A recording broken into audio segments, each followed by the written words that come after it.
Find a Bible and turn to 2 Kings. That's where we're going to be in chapter 5 in just a few minutes. We're not quite there yet, but we're going to get there in just a moment.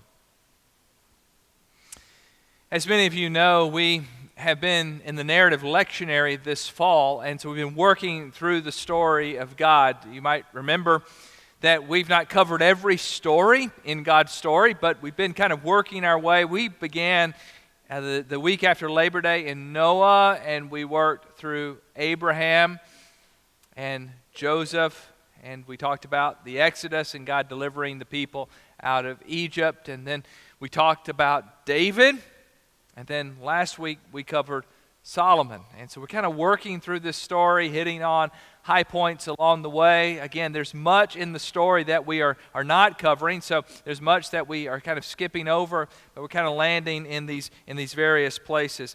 This morning, as we come to the story, I think it's important that we review a little bit about where we are, because this is a very isolated story. It's a story that's very specific, and many times we read these stories and we don't really fit them into the context of the rest of the story. So we just kind of know the story, but we don't really know where it fits or when it happened, and that's what happens many times with these Old Testament stories. So let me do my best to kind of pull us all up to speed and kind of form the context from where in which this story fits, and then we'll dive into the story in just a few minutes. You might remember last week we talked about Solomon, and the week before that we talked about David. Now these are two stories that have a lot in them. In fact, we spent a fall one year talking about David, and the next year we came back and spent another fall, 20 weeks or so, talking about Solomon. So there's a lot here, okay?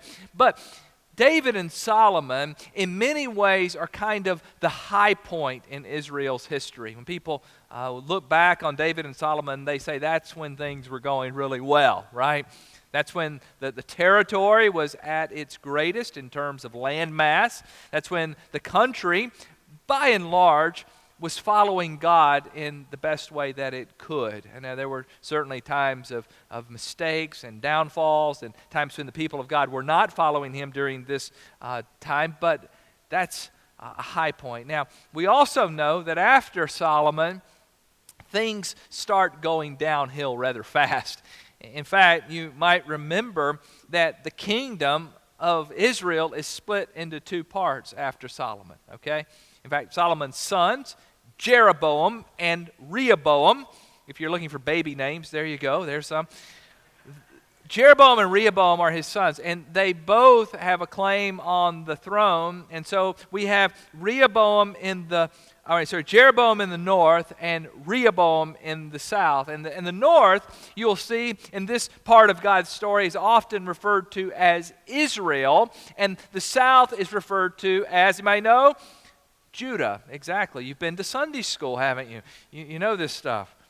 Now, God continues to work through these two kingdoms. Now, let's zoom out a bit and let's just look at the story of 1 Kings and 2 Kings. In the book of 1 Kings, it begins with David's death and then moves through the life of Solomon. By the middle of 1 Kings, the kingdom is divided, and we have this series of stories about kings and prophets. Now, if we began to talk about these stories, you might remember some of these stories. It gets pretty complex, pretty complicated through this part of the story. Some of the kings are faithful, and some are not so faithful. In fact, when I was preparing for this, in the next few weeks we're going to be working through the prophets, I had to pull out my Old Testament survey book from seminary and look back at charts to remember all this. It's so complicated. I remember, when did this happen and where did that fall? And was it before or after this? Was it the same time that this was happening? I mean, it gets pretty complicated.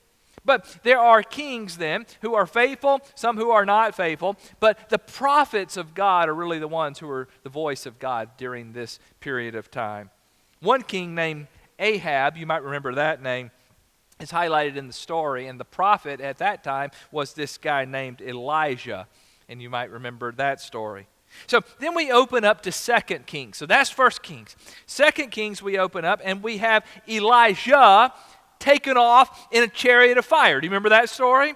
And then his successor is a guy named Elisha. Okay, pretty complicated here, right? Pretty complex. So we got Elijah and Elisha. Okay, now Elisha is the one we're going to be talking about today. So Elijah and Elisha are the prophets. God is working and moving and speaking through these men. At times they perform miracles. They get everybody's attention when they do this. But the miracles are not just for show. They are to reveal what God is doing, pointing to God's work in this day and times. Now, you also might remember that during this time, the worldview for most people was a worldview of many gods. And people were often competing against each other, kind of like we do in football today, right? Or in sports today. We have fantasy football. Anybody play fantasy football out there, right? And you got your teams, and you know who's going to win and who's on your team. Well, that's kind of how it was with gods back then. You had your nation, and then your god of that nation, and you would battle other nations, and whoever won the war was the more powerful god. And that's just kind of how people thought about things in that day and time. But the prophets always pointed to Yahweh, the God of Israel, the God who they said created all things, the God who called Abraham and his family to be the nation of Israel. And God is working and moving through this people. And so that's the same God that chose David from his father's sheep field and made him king, the same God who built the kingdom with Solomon and his vast riches.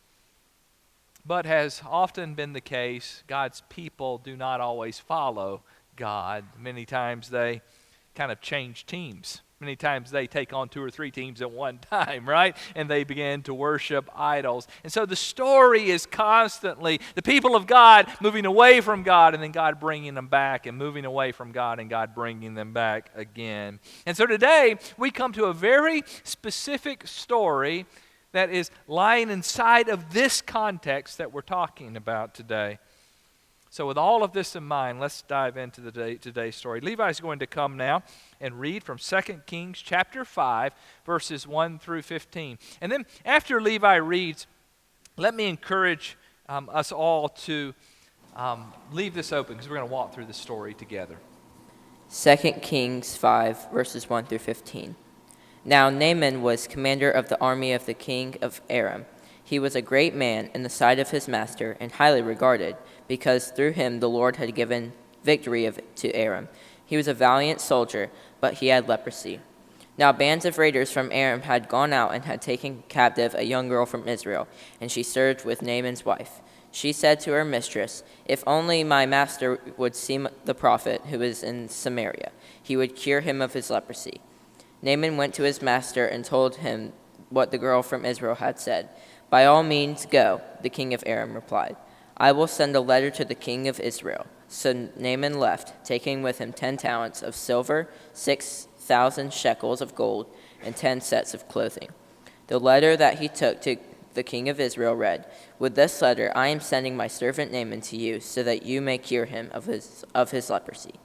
As soon as the king of Israel read the letter, he tore his robes and said, "Am I God? Can I kill and bring back to life? Why does this fellow send someone to me to be cured of his leprosy? See how he is trying to pick up a quarrel with me." When Elisha, the man of God, heard that the king of Israel had torn his robes, he sent this message: "Why have you torn your robes? Hath the man come to me, and he will know that there is a prophet in Israel?" So Naaman went with his horses and chariots and stopped at the door of Elisha's house. Elisha sent a messenger to him to say, "Go, wash yourself 7 times in the Jordan, and your flesh will be restored, and you will be cleansed." But Naaman went away angry and said, "I thought that he would surely come out to me and stand and call out on the name of the Lord his God, wave his hand over the spot, and cure me of my leprosy. Are not Abana and Pharpar, the rivers of Damascus, better than all the waters of Israel? Couldn't I wash in them and be cleansed?" So he turned and went off in a rage. Naaman's servants went to him and said, "My father, if the prophet had told you to do some great thing, would you not have done it? How much more then, when he tells you, 'Wash and be cleansed'?" So he went down and dipped himself in the Jordan 7 times, as the man of God had told him, and his flesh was restored and became clean like that of a young boy. Then Naaman and all his attendants went back to the man of God. He stood before him and said, Now I know that there is no God in all the world except in Israel. So please accept a gift from your servant. All right. Thank you, Levi. So leave your Bibles open. We're going to walk through this story together. Any of you remember this story? It's one of those ones you kind of like, oh yeah, I kind of remember that, but you didn't quite know where it fit or what it had to do with what God was doing or what it has to do with us in 2018. You know, many times we think of the Old Testament, don't we, as this time when God is kind of focused on Israel, on his people, right? And then Jesus comes along in the New Testament, and the Jews reject him, and then God seems to open it up to everybody. That's how we often think about that. But that would be wrong. That is not the case. That's not how it works out. In fact, we see God oftentimes in the Old Testament reaching out to other nations. And this is one instance in which we see this happen. We see this guy named Naaman. Look at what it says in verse 1. Naaman was a commander of the army of the king of Aram. Now, for us, we go, okay, well, that's nice. That was his job. That was his role. But in the ancient times, you would understand that Aram and Israel are enemies. In fact, they're rivals. And Naaman is working or serving the enemies of God. So that's pretty interesting, isn't it? He's a great man in the sight of his master and highly regarded. Why? Because through him, the Lord had given victory to Aram. He was a valiant soldier. Now, if you'll excuse me on all the sports analogies this morning, but it's football season. It's my favorite sport, so I'm paying lots of attention here, okay? But Naaman is a number 1 draft pick, okay? He is a stud. He goes out and he can take out armies in battle. And because of that, he's highly regarded. Because of that, people look at him and they say, wow, he is quite the man. And we read here, isn't it interesting that it says that the Lord had given him victory? Now, he probably worships another god at this point, right? He doesn't understand that his victory is from God, but we know, don't we, that his victory is from God. And so he is being blessed by God, even though he is the enemy commander, okay? And then we read here, he has leprosy. Now, that's really intriguing, isn't it? You might think, well, how is he a warrior if he's got leprosy? How's he going out there and fighting battles if he has leprosy? Now, some scholars say that the Hebrew term for leprosy here would have covered a vast array of skin diseases, so maybe not quite the same sort of leprosy that you think of when you think of people, losing limbs of their body and that sort of thing. But he has at least some sort of skin condition that is causing problems, and he doesn't want to have it. So that's what we know about Naaman. Let's keep going in the story. Verse 2, we find another key character in the story, a young girl who has been taken captive. And where's she from? She's from Israel. That's God's country. That's God's people, right? But the people of Aram have raided Israel. They've won the battle. And in that day and time, as sad as it would be to us to think about this, if you won the battle, you would take the people. And this young girl is probably separated from her family. Maybe her family was even killed in battle. And she is taken into the home of Naaman, and she has become a servant girl from Naaman and his family. Now, you see the contrast here in these two characters in the story? We've got, big battle warrior dude, and we've got young slave girl. And so this is how God is going to work, and he's using the greatest in this country, even though he's an enemy, and really the lowest of lows, it's the servant girl, and he's going to use both. But God is working, isn't he? God is moving. God has been moving and orchestrating this whole dynamic here. And so this young girl is in Naaman's house. And we read in verse 3, she said to her mistress, "If only my master would see," who? The prophet in Samaria. Now, Samaria is the northern part of Israel, so that's the same thing as saying Israel. "He would cure him of his leprosy." In other words, and again, how does she even know that he had leprosy? Maybe it was apparent. She could see it. Maybe she overheard Naaman and his wife complaining or talking about this, and she says, you know what? I know a guy who could take care of this. And he's in Israel, and he's a prophet. And she says, if you would just go to him, your problems would be solved. Now, we might, again, imagine Naaman having leprosy. And again, to whatever degree he had it, it was a problem. He didn't want to have it anymore. It was a big deal to him. Again, he's very successful in battle, but nonetheless, he has this problem. Now, leprosy in the term, in the mindset of a Jew, would have been a curse from God, right? Leprosy would have been something that you would have been seen as unclean if you had leprosy. And Naaman's problem, his leprosy, is ultimately going to lead him toward God. But I'm getting a little bit ahead of myself here.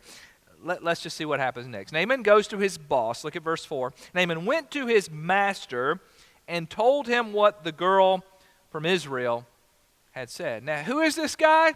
He's a first-round draft pick, right? He's important. He wins battles. Why? Because God enabled him to do it. But as far as the king could tell, this is the kind of guy you want to keep happy, right? And he's got a problem. He's got leprosy. And he comes to his boss and he says, you know, this servant girl who's living in my house. You remember when we fought the battle over here and we captured these people? Well, one of the young girls from that area is in my house, and she was telling me that there's a prophet in Israel who can cure me of my leprosy. And this leprosy is really a pain, and I really want to get rid of it. What should I do, he says to his boss. And look at what the boss says in verse 5. By all means, go. You're the best warrior we have. We want you to be healed. We want you to get well so you can come back and win more battles for us. So I'm going to send you, he says, with a letter to the king of Israel. Now, let's pause for just a moment here. Who did the young girl tell him could cure him? Who? Prophet. But where is he sending him? To the king. Now, that's just how kings think. Kings think kings are important. And if there is healing in that land, I'm the king and I'm going to send him to the king. So that's just what kings do. So the king sends him with a letter, and he sends him 10 talents of silver, 6,000 shekels of gold, and 10 sets of clothing. He's just doing it like kings do it, right? We get lots of stuff, and we send a letter, and we send him, and hopefully that king, since he's a king, will do what I ask him to do. He'll accept the gift kind of as a reward for what he's about to do, and everything will be fixed. Look at verse 6. The letter that he took to the king of Israel read, with this letter I'm sending my servant Naaman to you so that what? Who? You may cure him of his leprosy. Again, the prophet's the one who cures, but the king is thinking the king is the one who cures. That's how things work. That's how communication works, doesn't it? You know, you ever play the game where you start a rumor and you go around, and by the time the rumor gets around the circle, it's entirely different than when it started, right? And so that's kind of what's happening here. The king's gotten word. She said that, he said that person. And by the time it gets to the king's sending him a letter with him. Well, when the king of Israel receives the letter, he takes it in an entirely different way. As soon as the king of Israel, in verse 7 here, read the letter, he tore his robes. Now, tearing your robes in ancient times was kind of a symbol of mourning, a symbol of that things are terrible. Something bad has happened. So that's what the king does. He tears his robes and he says, am I God? Can I kill and bring back to life? Why does this fellow send someone to me to be cured of leprosy? Is there a cure for leprosy? No, there's no cure for leprosy. Is the king able to do this? No, he's not able to do this. And then he goes, see how he's trying to pick a quarrel with me. That king in Aram is just trying to pick a fight. He's coming in again. He's going to take us out. He probably already did it one time, and now he's coming in again. And the king rips his clothes. The king is in mourning because he thinks that he is about to be attacked. Now, Isn't it interesting that the king never once thinks of Elisha? The king never once even stops and prays to God, does he? He doesn't offer prayer. God, would you help me? God, would you send someone who could help me in this situation? He just simply tears his clothes and thinks, we're about to get killed in battle. That's all he can consider. That's all he can think about. Now, I'm not sure what happens between verses 7 and 8 here if you're looking in your Bibles. I mean, the king is mourning. The king says, who am I? What's going to happen? And then all of a sudden, Elijah appears in the story. Verse 8, when Elijah, who's Elijah, the man of God, heard that the king of Israel had torn his robes, how did he hear? Well, I don't know. Did word just get out that maybe, the king's up there tearing his clothes, the king's in mourning, what's going on?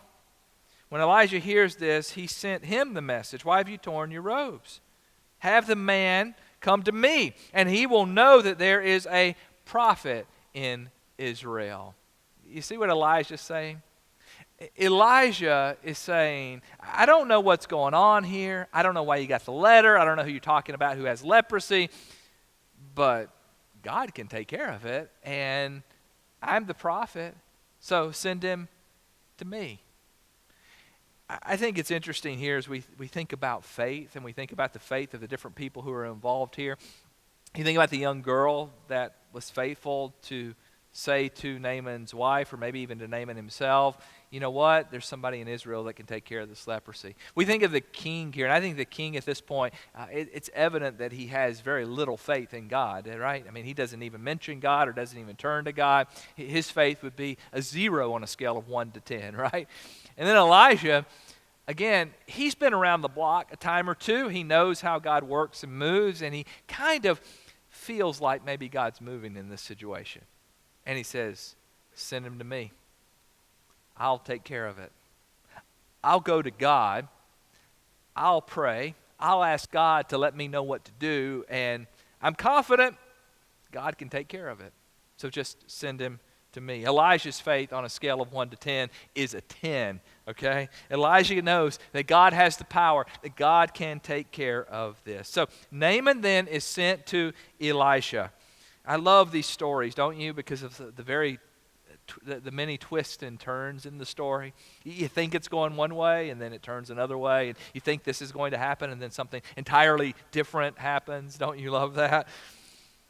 Maybe Elijah. How would you think it's going to work out? Let's say we didn't have the rest of the story. Okay, Naaman's going to go to Elijah. He's going to say, look, I'm sent here by the servant girl, you can heal me. Elijah's going to come out, lay his hands on Naaman, right? And then Naaman's going to be healed. That's how we think it should work out. That's how Naaman thinks it should work out. And so Naaman goes to Elijah's house, gets his GPS out, types in Elijah's house, goes there, and it says, you are here. And he looks over, small little place, and he's got his chariots and everything is there. And he expects now the prophet's going to come out. I mean, if all of these chariots pulled up in front of your house, I mean, wouldn't you think you'd go outside and see what's going to happen, see what's going on? It's kind of like sirens pull up. Not too long ago, we had a gas leak in our house, and we didn't know what to do. We could smell the gas, so we called the fire department. And sure enough, the fire department shows up. Just turned dark, and they blaze into our neighborhood with sirens, and they park these 2 trucks out in our driveway, and all of our neighbors come out and say, what's happening, right? Because fire trucks showed up. We were a little embarrassed because it was just a gas leak. Our house wasn't burning down, but our neighbors would have thought that, right, Brian, Dina? Yeah, you probably thought that. And Mike and you guys probably thought the same thing. See, I have 2 of my neighbors here, so... all that to say, this chariot is out there. Naaman's in it.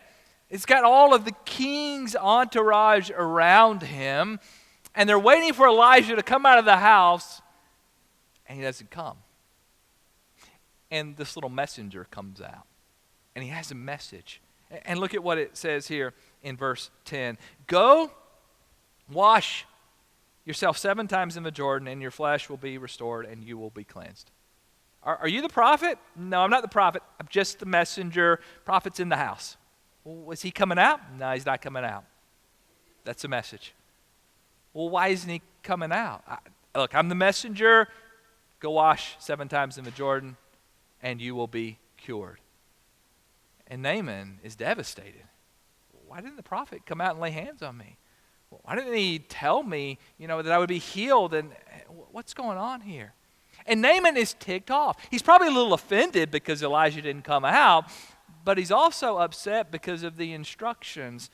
And look at how he responds. And let's just pause for a minute here and think about this. Jesus oftentimes, when he healed people in the New Testament, would tell them, wouldn't he? Go and do this, and you will be healed. Well, why did he do that? I mean, Jesus could have just said, be healed, right? And sometimes he did that, and they would be healed. But oftentimes, Jesus wanted to see if there was faith, didn't he? He wanted to see if that person would do whatever action it was. And usually it wasn't too hard. Usually it was like going and washing or going to this particular place, right? Or dipping your toe in a pool or something like that, right? It wasn't something that was real hard to do, but he required them to get up and do something. And that's what's going on with Naaman here. I think Elijah is doing this because he wants to see if Naaman is willing to step out in faith. Right? But Naaman's ticked off. Naaman's mad. Look at what it says here. Naaman went away angry. And then we kind of have Naaman spewing here in the next few verses, right? He says, look, I thought Elijah was going to come out, lay his hands on me or wave his hands or do whatever prophets do, and then I would be healed. And he didn't. And I'm ticked off. He complains because Elijah didn't do what he thought he was going to do. And then he says, look, we got rivers back in Damascus. In fact, our rivers are way better than these rivers down here. And I could have just went to that river and just dipped my toe in that river and been healed. That's all it takes. Why would I travel this far? Why would I come to his home if I had to go to a river to be washed? And you see, he's missing the point, isn't he? It wasn't that the river would be what would heal. In some ways, Naaman thinks that Elijah's just kind of giving him the business, just the stuff. It's kind of like you go to a pastor and you say, Pastor, would you come and pray with me? And the pastor would say something like, well, just go to church, right? You'd be like, wow, that wasn't very helpful. Just do the religious stuff and maybe you'll be healed. That's what Naaman thinks Elijah's telling him. And Naaman's like, well, the religious stuff, I can do that back home. I'm not going to do that. And he's leaving, and he's ticked off.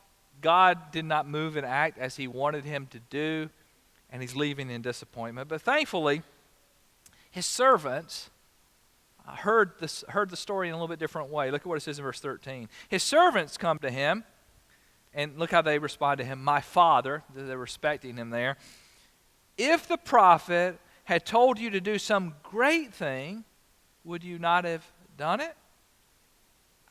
Why don't you just give it a shot? I mean, the Jordan is just over there. It's not too far away. Why don't we if he told you to, do some great thing, you would have done it. But because it was simple, you're just not going to do it. And Naaman, in verse 14, says, okay. Naaman goes down, dips himself in the Jordan. How many times? 7 times. He does what Elijah tells him to do.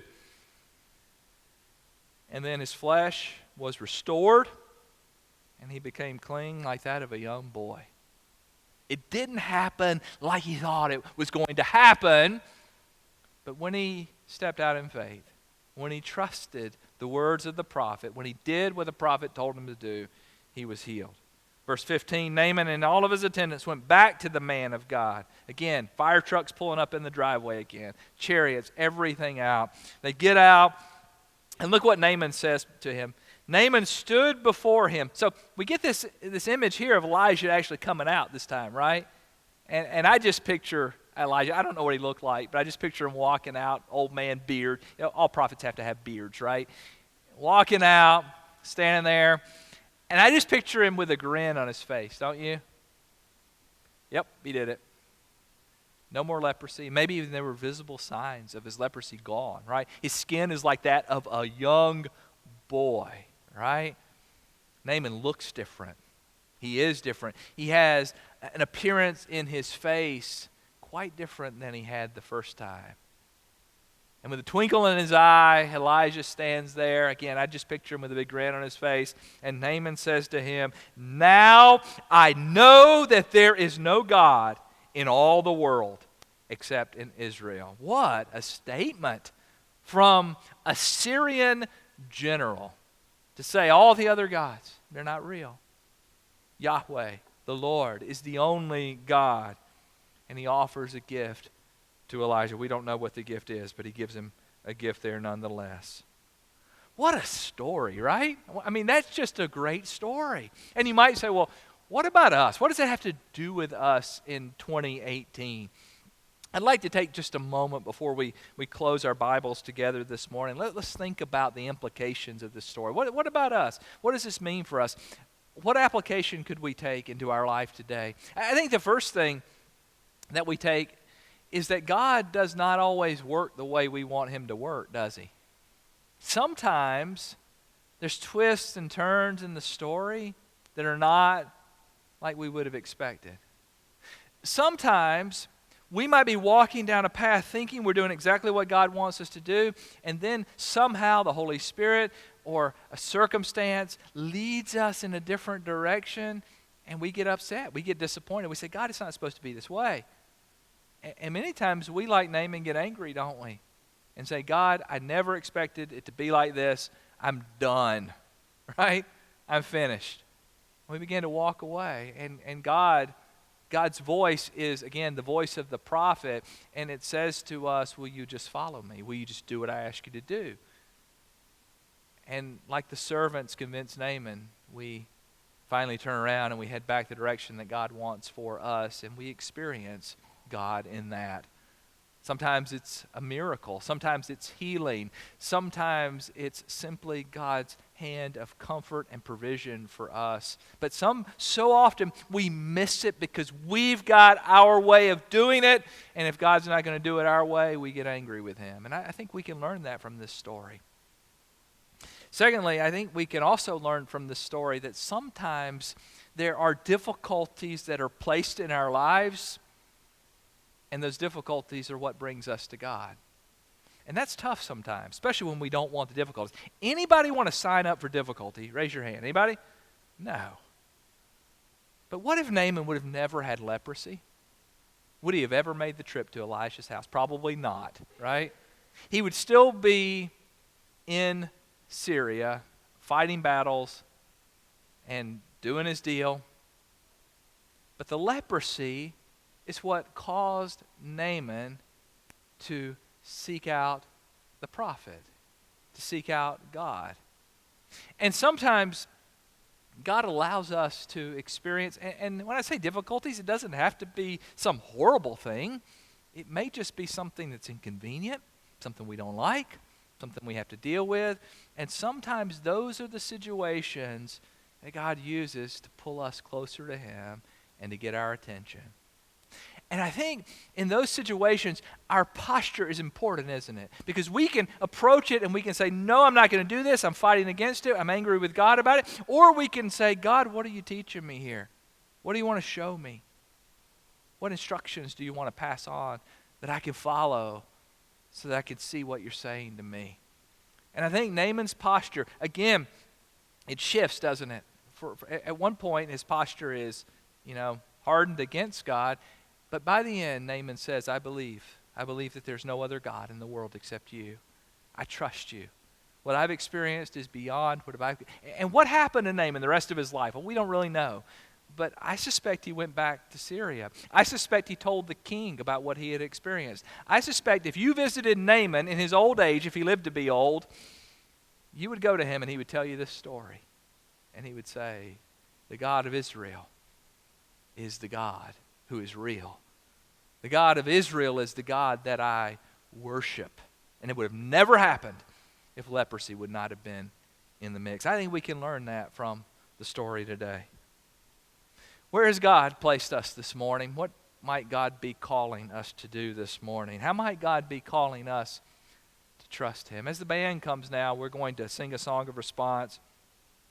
We're going to ask God to speak to us during this song of response. Maybe this morning you'd like to respond by kneeling at the altar. Maybe you'd like to respond by coming down, making a decision of faith, perhaps for the first time trusting in God this morning. You do that now as we stand and sing together. Let's stand together.